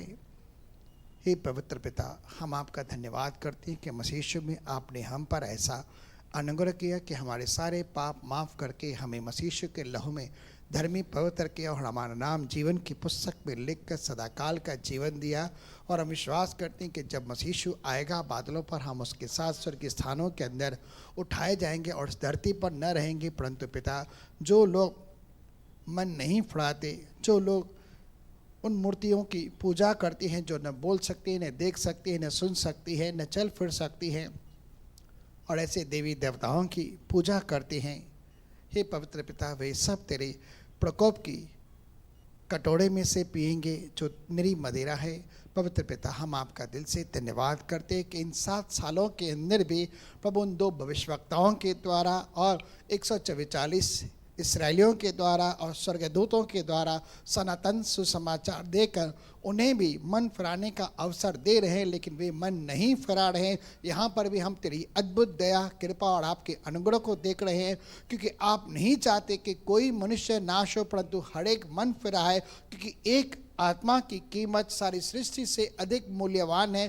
पिता, हम दुआ करते हैं मसीह यीशु के नाम से कि आपने हमें बचाया, हम हमारा परिवार प्रभु तुझ में सुरक्षित रहे, हमारे बच्चे, हमारा घर परिवार, हमारे घरानों के लोग प्रभु उद्धार पाए, जीवन पाए। हम सब दुआ करते हैं मसीह यीशु के नाम से कि सबको मन फराने का तू मौका दे, और इस सनातन सुसमाचार के द्वारा हर एक के ऊपर अनुग्रह करके प्रभु तेरी सामर्थ को उद्धार के निमित्त प्रकट कर, प्रभु यीशु मसीह के सामर्थी नाम से आमीन। अब पिता परमेश्वर का प्रेम, प्रभु यीशु मसीह का अनुग्रह और पवित्र आत्मा की सहभागिता अब से लेकर सर्वदा तक, जब तक मसीह यीशु बादलों पर आए, हम तमाम भाइयों और बहनों के संग बने रहे और बढ़ती रहे। सारे भाई बहन बोलेंगे बोल प्रभु यीशु मसीह की।